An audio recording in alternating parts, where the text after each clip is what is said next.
গত কয়েক মাস আগে এই জায়গায় মাটি ফেলানো হয়েছিল, তো এবার এসে কিছু গাছ রোপণ করলাম। নতুন মাটিতে যে কোনো গাছ লাগালেই হবে, যার জন্য কিছু গাছ লাগানো হয়েছে। এই যে এখানে একটা পেঁপে গাছ লাগানো হয়েছে, ঠিক আছে। এই যে একটা আম গাছ, এটা বিদেশি জাতের আম গাছ।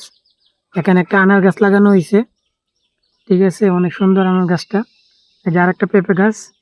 এই যে এটা থেকে লিচু গাছ, এটা চাইনা থ্রি লিচু গাছ, অনেক ভালো একটা গাছ, ভালো একটা জাত। যার একটা পেঁপে গাছ এখানে। এই যে এখানে একটা মালটা গাছ। এই মাটিতে হবে কিনা জানি না, তারপরও লাগানো হয়েছে, আল্লাহ ভরসা। এই যে আরেকটা পেঁপে গাছ। এই যে এখানে আরেকটা আনার গাছ, মোট দুইটা আনার গাছ লাগানো হয়েছে। এই যে একটা পেয়ারা গাছ, ছোট একটা গাছ, এখনই পেয়ারা ধরেছে, ইনশাল্লাহ আরো ধরবে। এই যে এখানে একটা, এই যে কমলা গাছ, এটা হচ্ছে সুন্দরী কমলা গাছ, ঠিক আছে।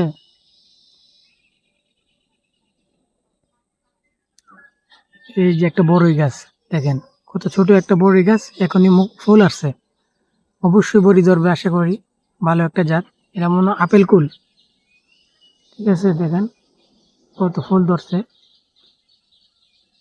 এই যে আরেকটা পেঁপে গাছ, এই যে আরেকটা পেঁপে গাছ, 7-8টা পেঁপে গাছ লাগানো হয়েছে। এটা একটা আতার গাছ, আতা ফল, ঠিক আছে। এদিক দিয়ে আরেকটা, এই যে পেয়ারা গাছ আছে, ঠিক আছে। এই যে সম্পূর্ণ গাছগুলা এখন অনেক সুন্দর লাগতেছে, গাছগুলো বড় হইলে আরো সুন্দর লাগবে, ঠিক আছে। বাড়িতে সব ধরনের গাছ আছে, কাঁঠাল গাছ, আম গাছ, নারিকেল গাছ, সব গাছই আছে। এই গাছগুলা ছিল না, যার জন্য ওই গাছগুলা লাগানো হয়েছে।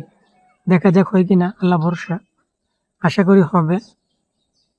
তো সবাই দোয়া করবেন যেন গাছগুলা হয়, ফল ধরে, ঠিক আছে। এই যে প্রত্যেকটা গাছ,